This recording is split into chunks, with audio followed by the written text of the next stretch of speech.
Los avances en inteligencia artificial y las tecnologías emergentes prometen transformar nuestra vida cotidiana, abriendo puertas a innovaciones y eficiencias sin precedentes. Estas herramientas tienen el potencial de revolucionar sectores como la salud, la educación y el medio ambiente, ofreciendo soluciones a retos complejos y mejorando la calidad de vida. Sin embargo, estos avances no están exentos de riesgos y desafíos éticos. Para hacerles frente es necesaria una toma de conciencia colectiva que procure un progreso tecnológico en armonía con el bienestar humano. De lo contrario, todo ello puede derivar en una alineación individual y colectiva sin precedentes. Pues bien, para reflexionar sobre estos asuntos tan urgentes, tenemos con nosotros a Albert Cortina Ramos, abogado, urbanista, director del estudio de TUM y autor, entre otras obras, de Despertar, Transhumanismo y Nuevo Orden Mundial, de Ediciones Universidad de Navarra. Albert, buenas noches y bienvenido a Luces en la Oscuridad. ¿Qué tal, Adriana? Pues buenas noches, encantado. Igualmente. Estamos a tiempo, Albert, de evitar que estas tecnologías, ¿no?, que tanto nos están maravillando, se conviertan en un agente catalizador de la alineación humana. ¿Estamos a tiempo? Deberíamos estar a tiempo. Yo creo que precisamente tú lo has dicho en la presentación, ¿no? Estamos en un momento de concienciación, pero no nos podemos entretener demasiado porque todas estas tecnologías avanzan exponencialmente, es decir, muy rápido, y en cambio parece como que el debate social, ¿no?, también el científico, el filosófico de pensamiento, pues como va un poco más lento, ¿no? Porque son las propias corporaciones privadas las que nos están lanzando ya sus productos y la sociedad no ha debatido suficientemente, ¿no? Y por lo tanto lo importante es que esa sociedad vea no solo la parte buena que la hay, evidentemente, sino que vea los riesgos y nos anticipemos, como tú has dicho, para que no nos alinee esta tecnología, nos esclavice, ¿no? Que es una palabra así como más potente, ¿no? Sí. De hecho, hace unos meses, si mal no recuerdo, salió una noticia que decía que uno de los CEOs o directivos de una de estas corporaciones renunció por motivos éticos. No sé si te suena lo que te estoy diciendo. Sí, vamos sabiendo cosas de lo que hacen estas corporaciones o los estados, ¿no? Sí. Veremos en China. Ya. Da miedo, pero, claro, pero vamos sabiéndolo a veces por los disidentes, por los que han estado trabajando, porque claro, en estos centros de investigación, sobre todo, ya te digo, están ligados al sector militar, un estado, ya no digamos si son temas estratégicos, no nos enteramos, ¿no? A veces nos cuentan cosas que dicen, bueno, esto es ciencia ficción, ¿será real? Pues claro, los únicos que saben si es real o no son los que han trabajado en ello. Uh-huh. La mayoría tienen contratos de confidencialidad y por tanto no nos lo van a explicar, o es un tema, repito, estratégico de inteligencia militar, ¿no? Uh-huh. Pero los que salen a riesgo suyo, a veces, ¿no?, como ha pasado en otros sectores, ¿no?, sector farmacéutico, sector militar, ¿no?, pues si son honestos y se la juegan, pues a veces cuentan pues la realidad y esa realidad pues muchas veces no nos gusta. Yo había visto casos de esto que comentas, ¿no?, de disidentes, entre comillas, de gente que había trabajado en el desarrollo de las redes sociales y explicaban cómo las diseñaban para provocar para generar esta adicción, ¿no?, que ahora se habla mucho de la dopamina, del scrolling, ¿no?, de los mecanismos que hacen que nos enganchemos tanto a las redes sociales. Y precisamente eran estos disidentes, gente que habían trabajado ahí y que luego pues se planteaban hasta qué punto eso era correcto, ¿no? Claro, están pensadas un poco para captar nuestra atención permanente, ¿no? Y eso es lo que nos crea esa adicción, ¿no? Sí, porque estás ahí que ni te das cuenta y va pasando el rato. Porque cuando hablamos de estas tecnologías disruptivas que nos pueden transformar a un nivel así sin precedentes, tanto de forma individual como colectiva, ¿cuáles destacarías de estas tecnologías que sean en este sentido las más preocupantes, quizá? Sí, de hecho es una colección de ellas, ¿no? O sea, por separado pues pueden parecer, ¿no?, y de hecho se presentan muchas veces pues como soluciones a enfermedades, a la discapacidad, a la mejora de la calidad de vida, ¿no? Pero yo creo que lo importante es ver que esas tecnologías que no son neutras, cualquiera de ellas, sea de biomedicina, sea de bioingeniería, neurotecnología, es decir, temas del cerebro, temas de genética, depende mucho de la antropología, de los valores de los que quieren impulsar esas tecnologías, ¿no? Claro. Porque, claro, la inteligencia artificial se puede utilizar para una cosa, ¿no? Y nos puede ayudar a ampliar nuestro conocimiento, y también se puede utilizar pues, para el control de las poblaciones, la vigilancia, la superación aparente, ¿no?, de nuestras capacidades humanas en los puestos de trabajo, ya no digamos la genética, etcétera, ¿no? Por lo tanto, sí, la más peligrosa, creo yo, si podemos decirlo así, pues sería tal vez la de la transformación genética, ¿no?, en lo que se denomina línea germinal, que es que cuando han conseguido algo en un individuo, pues aquello ya es transmisible a las siguientes generaciones. Claro, eso, si sale mal, pues estamos creando una línea de humanidad, ¿no?, que tendrá unas características, ¿no? Pero es que incluso si saliese bien, pues amplía una brecha de desigualdades genéticas, en este caso, importantes. Y la otra es la de la inteligencia artificial, ¿no?, que claro, pues como decíamos, ¿no?, o sea, si ayuda al conocimiento humano, a la ampliación del conocimiento humano, ¿no?, es una cosa, y si la utilizamos pues para el tema militar, la guerra o otras actividades, pues muy peligroso. Son las dos, se denominan riesgos existenciales para la humanidad. O sea, las dos tienen una capacidad brutal.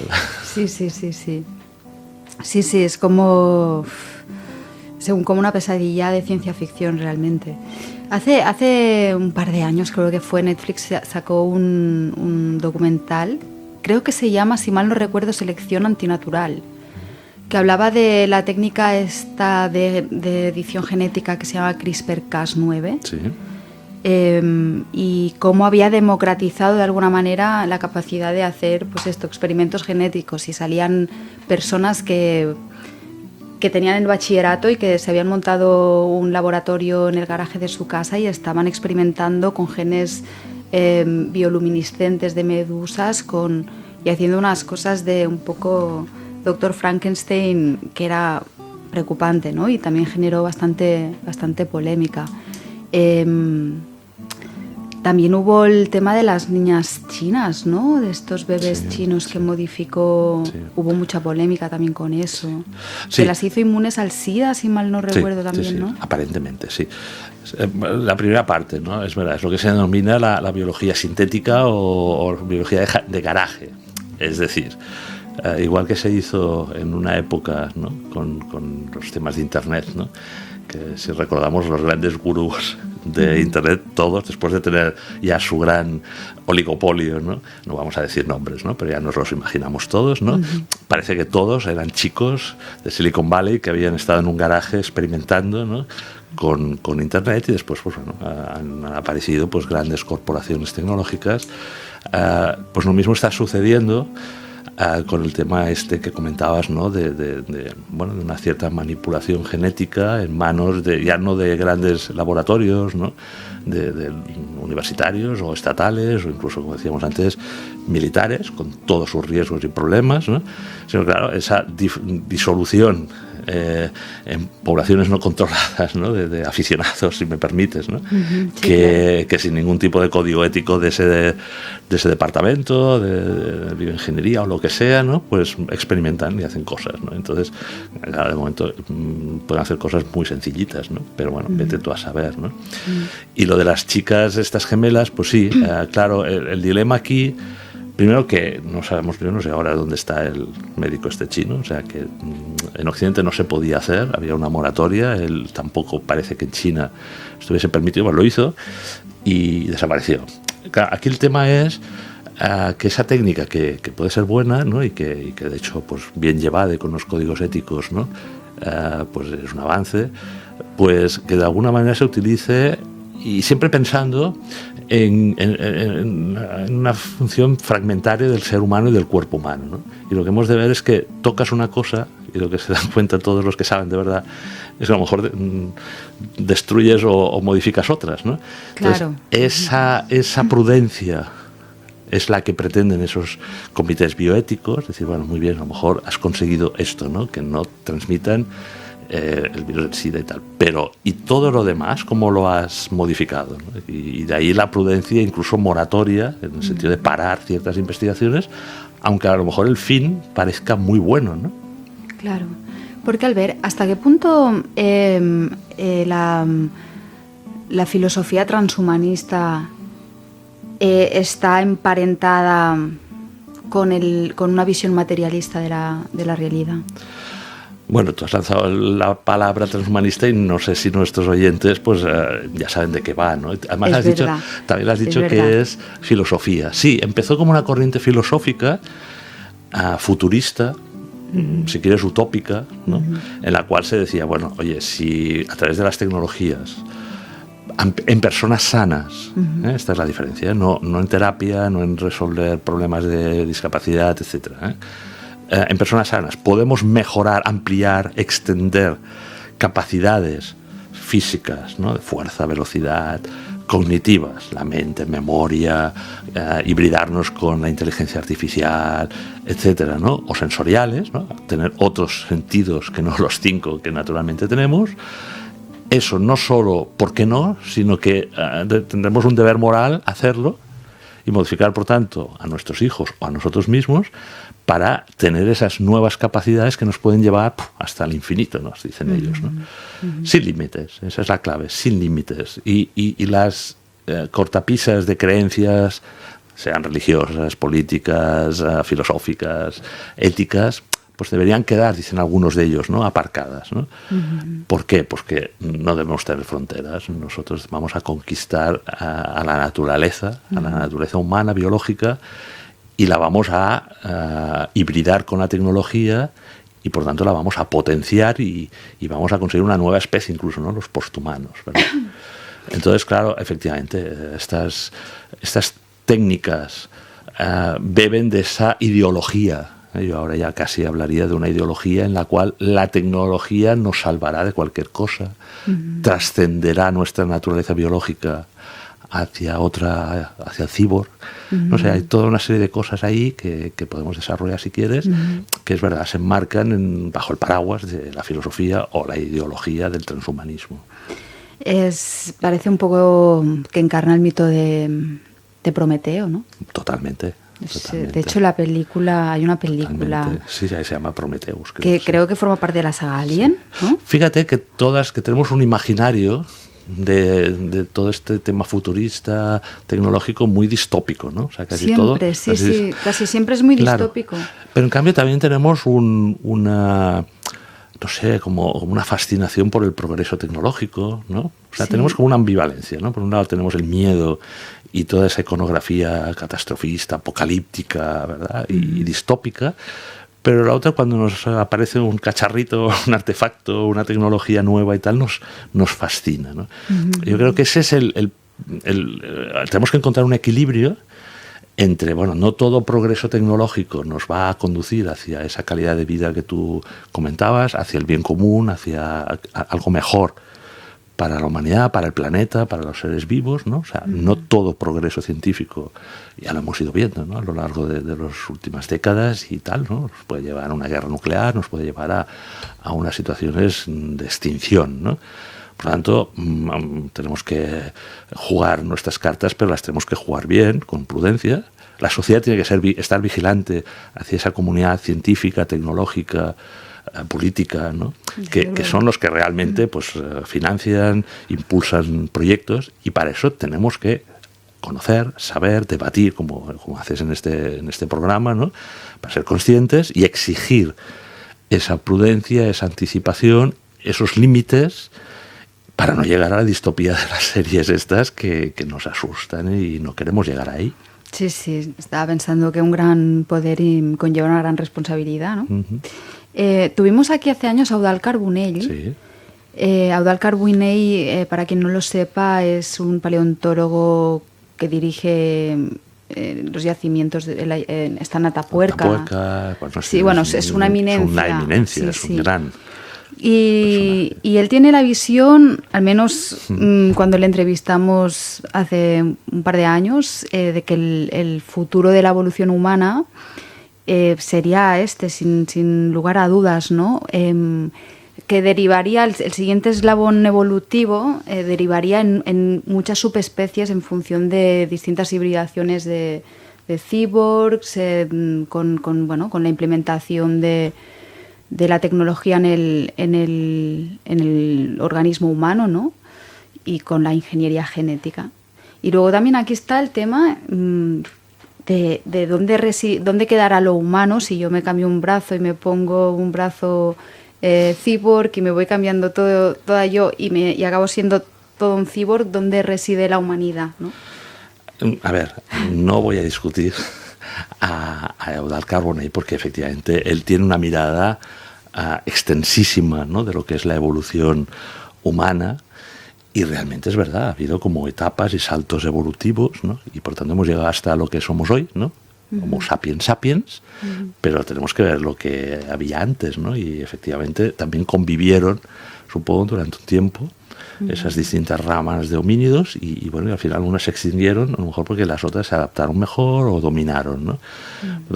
No es descartable, precisamente es lo que estamos debatiendo, ¿no? Si queremos abrir esa caja de Pandora de la nueva diversidad, ¿no?, de humanidades, ¿no?, de esa desigualdad entre los que quieran mejorarse y puedan mejorarse a través de la genética, de la hibridación con la inteligencia artificial, y los que queden, algunos dirán obsoletos, humanos naturales, ¿no?, que según esta visión científica y aséptica, pues bueno, se extinguirán y ellos dirán no pasa nada. Y además esto a lo mejor no es en 4 días, ¿no? Bueno, claro, nosotros vivimos en nuestra etapa, tenemos nuestra gente, nosotros, nuestros hijos, los que los tengan, es decir, y claro, tenemos que mirar un poco a más corto plazo, ¿no? Claro. No discutimos que a lo mejor esa sea la evolución, ¿no? Lo que pasa es lo que dices tú, ¿no? ¿Desde qué punto de vista dejaremos de ser humanos? Bueno, pues la gran pregunta que tenemos delante cuando hablamos del transhumanismo, de todas estas tecnologías, es ¿qué es el ser humano?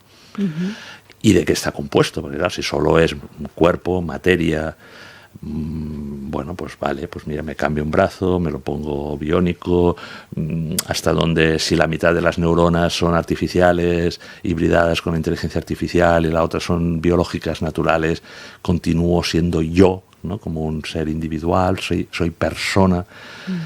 Depende de tus convicciones espirituales, de creencias, pues puedes pensar, ¿no?, como pienso yo, pues que nosotros somos cuerpo y alma, ¿no?, y espíritu. Es decir, entonces el tema de la conciencia, el espíritu, el alma, hay unas ramas de la neurociencia, incluso del transhumanismo, que lo tocan, porque de alguna manera es como un gnosticismo esa ideología, ¿no?, porque están viendo al cuerpo como una cárcel de la mente, no tanto del alma, ¿no?, que sería como un lenguaje más espiritual, ¿no?, sino de la mente, o incluso a veces mezclan de la conciencia. Por tanto, lo que hay que hacer es romper, como haría una semilla, ¿no?, para ser un superárbol, ¿no?, un roble, ¿no?, romper ese cuerpo biológico, entre tanto mejorarlo, alargar la vida, cambiarnos por un brazo que está estropeado y tal, pero ese no es el objetivo final de esta cosmovisión, ¿no? Al final lo importante para ellos es la mente, la conciencia, incluso universal, cósmica, pero yo digo que es un poco gnóstico el tema, ¿no? Sí, es que estaba yo pensando en que es verdad que tiene mucha conexión. Y la transmigración de la mente, y la fusión, y el cosmos, ¿no? Claro, esto dirás, bueno, pero estos los que están haciendo robots, los que están trabajando ahí en aplicaciones y tal, no piensan, es verdad, pero es que estamos tratando de una ideología, casi a veces de una tecnoreligión, ¿no? Y hay gurús, hay gente que piensa así, decir, bueno, ¿cuál es la evolución siguiente del ser humano? Claro. Entendiendo, como ellos entienden, que lo importante es la mente, preservar la inteligencia, la mente, la conciencia. Por tanto, el cuerpo que se cambie, muera, o que nosotros transmigremos esa mente a otro soporte, que bien puede ser robot, puede ser una mezcla entre biológico e inerte, material, claro, ahí está la clave. Si queremos, ¿cómo vemos al ser humano, ¿no? Yo creo que no podemos dejar, desde mi punto de vista, ¿no?, que se vea solo como una máquina, solo como un cuerpo o a mejorar y después como un vehículo a tirar, porque al final, sino que, claro, yo creo que ha de evolucionar las dos cosas a la vez, porque son cuerpo y alma, desde mi cosmovisión, es todo uno. Esa es la persona. Claro, claro. Por eso te preguntaba antes, ¿no? Que a mi entender, la ideología transhumanista implica un materialismo radical, ¿no? Materialismo, reduccionismo, como hemos claro. visto, ¿no? Entender al ser humano no desde esta forma tan integral, ¿no? Fragmentaria. Claro que fragmentariamente puedes conseguir mucho más que de una forma holística general. O sea, si solo miras lo que decíamos antes de las mellizas, ¿no? O gemelas, no recuerdo. Si solo vas a tocar ese gen que evita el SIDA y te olvidas de si puede haber efectos colaterales, ¿no?, genéticos, pues es una forma muy reduccionista de ver las cosas, ¿no? Ahí yo creo que para avanzar rápido, porque bueno, como ya sabes, pues está dentro de un entorno que es Silicon Valley, California, Occidente, todo lo queremos rápido, inmediato, hay dinero que pide resultados contundentes en ese objetivo. Ese es nuestro contexto, que no nos ayuda a nada, ¿no? No hay tiempo, no hay pausa, no hay si esta línea no funciona, por mucho que haya inversión y haya muchos fondos económicos o una línea estratégica militar, la abandonamos porque no nos va a llevar a buen puerto. Y en cambio, esa reflexión es lo que se pide en este debate ético, filosófico, de pensamiento. Por eso ha de implicar a más gente que al tecnólogo o a ese científico que solo busca un resultado concreto. Pues entonces entramos en esa visión fragmentaria, reduccionista, materialista, ¿no? Claro, y cortoplacista también. Sí. ¿Cuáles dirías que son los cambios que, sin mirar tan a largo plazo, que son más inminentes y que sin embargo el conjunto de su población es un poco ajena a ellos y que ya están aquí? Bueno, algunos de los que están aquí, yo creo que la sociedad ya empieza a entenderlos, ¿no? La inteligencia artificial. Bueno, de momento es como si tuviésemos aquí un niño de 3 años, ¿no? Ajá. Que ya vamos viendo que promete, ¿verdad? Sí. Pero que de momento, pues bueno, nosotros todavía le podemos guiar, dar unos valores, ¿no?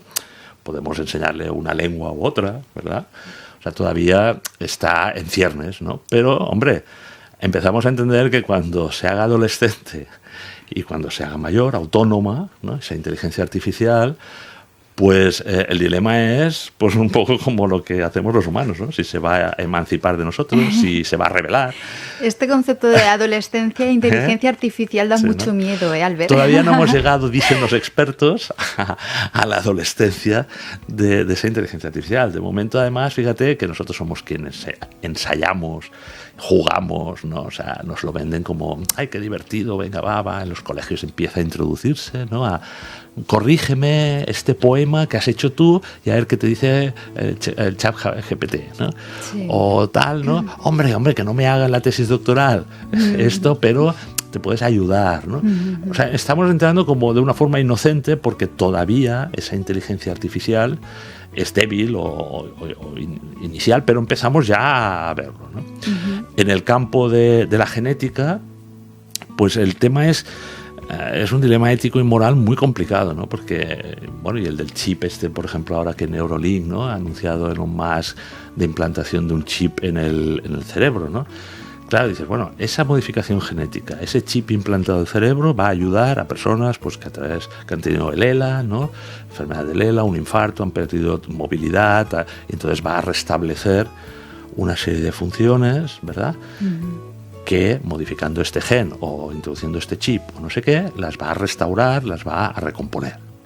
Claro, nadie se opone a eso. Nadie se opone a eso. Claro. El tema es, eso mismo, como decíamos en el transhumanismo, en personas sanas, una vez inventado, una vez que eso funciona, ese chip que está introducido en el cerebro para conseguir esto, o para alguien que ha perdido sus recuerdos, el Alzheimer y tal, ese mismo chip o otro parecido, ya inventada esa neurotecnología, va a servir para inducirnos pensamientos, manipularnos, ampliar, como decíamos antes, ¿no?, modificar para ampliar capacidades y lo podré hacer yo, pero a lo mejor en otras regiones del planeta no, o porque no hay una regulación, o porque el poder, yo que sé, en China, pues quiere tenerme más controlado y por tanto quiere hackearme el pensamiento. Qué miedo, por Dios. No, entonces, pero empezamos a ver que eso ya no es solo en las películas de ciencia ficción. Sí, no, desde luego. Sí, de hecho, al ver, sí. Yo hace años leí que ya en los días de George Bush hijo, un comité de bioética que tenía su gobierno, le recomendaron no dormirse en los laureles con este tema del transhumanismo porque podía provocar, pues, tener un impacto en lo que son las ventajas o desventajas competitivas en términos geopolíticos. Y estamos hablando de hace 20 años. Total. Esa es otra visión que los ciudadanos normales a veces no entendemos, ¿no? O sea, entendemos la que decíamos antes, ¿no? Hombre, pero si esto mejora la visión en un ciego y tal, o sea, siempre la parte bondadosa del corazón. Claro. Pero claro, la geopolítica, la estrategia militar, la estrategia de las grandes potencias es otra. Es ganarle al otro en todas las carreras, sea la nuclear, con todo el peligro existencial que ya continuamos teniendo, porque claro, nos dice, hombre, qué miedo la inteligencia artificial. Bueno, pues que también tenemos un arsenal de nuclear que cualquier día podría explotar. Y hemos sabido contenerlo, al menos hasta ahora. Por tanto, por lo tanto, de alguna manera, ahora me he perdido en lo que quería decirte, ¿no? Pero efectivamente, me has dicho No, bueno, yo lo que te iba a decir, Albert, para pillarle el hilo, es que yo creo que a estas empresas, a estas corporaciones o a estos desarrollos se les tiene que exigir mucha transparencia y delimitar muy bien su marco de acción, ¿no? Y que decías que era un problema geoestratégico. La inteligencia artificial, sin duda, bueno, la genética también, es decir, China quiere convertirse en la gran superpotencia mundial y por tanto sabe que el elemento de inteligencia artificial pues es básico. Europa vamos muy atrás, pero Francia, que siempre ha tenido buenos matemáticos y bueno, el tema de la razón y tal, pues les va, ¿no? La lógica. Es verdad. Pues ha entendido que este tema es un tema estratégico, igual que en su momento era pues tener armamento nuclear, etcétera, ¿no? Y el tema genético lo mismo, ¿no? Por lo tanto, efectivamente, hay esa componente biopolítica, de biopoder, de poder sobre la vida, sobre nuestra vida, sobre toda la vida del planeta, porque esto va de toda la vida del planeta, ¿no? No solo la humana. No solo humana. Claro. O sea, aquí el tema de artificializar o hibridar lo natural biológico, sea una semilla y hacerla transgénica, o sea un humano y hacerlo también transhumano, o sea cualquier otro aspecto de la vida, ¿no? Pues bueno, tenemos que vigilar. Sería buenísimo que una biología sintética consiguiese introducir una serie de bacterias artificiales sintéticas para, yo qué sé, para descontaminar un río. Vale. Pero estamos introduciendo nanotecnología, ¿no? En ese río. Que a lo mejor comería los plásticos, vamos a suponer, ¿no? Los microplásticos, estos que nos preocupan tanto, y van ahí. Estoy hablando de experimentos reales, ¿no? Vuelve a ser otro tema de ambivalencia, ¿no? De decir, bueno, ¿por qué no? Si sería la solución, ¿no? Para limpiar nuestros océanos de microplásticos. Pero hay otra película que es Transcendence, ¿no? En la que a esto se le llama la marea gris, ¿no? Claro, o sea, introducir, como podemos introducir nanotecnología en toda nuestra corriente sanguínea, hacer lo mismo en la naturaleza, ¿no? y nanorobots por todas partes, ¿no? Yo qué sé, para medir en una viña, ¿no? Hasta el mínimo detalle de no perder agua, ¿verdad? Ahora que es tan importante el tema de la sequía, ¿no? Bueno, está en todo esta robotización del humano, de la vida, esta artificialización. Hay una rama de esta ideología que es el ecomodernismo, que es entender que solo vamos a conseguir estas mejoras contra el cambio climático, la ecología y tal, ¿no? A través de la tecnología. Pero es un error. Solo a través de la tecnología hay que haber cambio de actitudes. Pero lo creen. Distintos frentes. Y hay negocio. Ya, bueno, claro, es que ahí yo creo que le has dado también en el clavo, ¿no? Al ver, se nos termina el tiempo, pero es que este tema da mucho de sí y yo te diría de que volvieras pronto para hacer una segunda parte. Muy bien. Y nada, bueno, esperemos al menos que con estos minutos de reflexión animar un poco a los oyentes y a quien nos escuche a reflexionar sobre el calado que tiene esto que enfrentamos como colectivo, como sociedad. Sí, y sobre todo, a ver, hablar de ello, claro que da miedo y que nos conmueven ciertas, porque ya te digo, estamos muy condicionados por las películas y tal, ¿no? Pero debemos luchar con esperanza sobre estos temas, ¿no? Todas las generaciones han tenido frente a sí unos riesgos, unos desafíos. Y retos, claro. ¿No? Sí, entonces el nuestro es enorme, evidentemente, pero también es cierto que hemos avanzado mucho, ¿no? Aparentemente al menos, ¿no? En conciencia. Sí, yo quiero ser optimista. Seamos. Vale, muchísimas gracias, Albert. Hasta la próxima. Gracias. Gracias.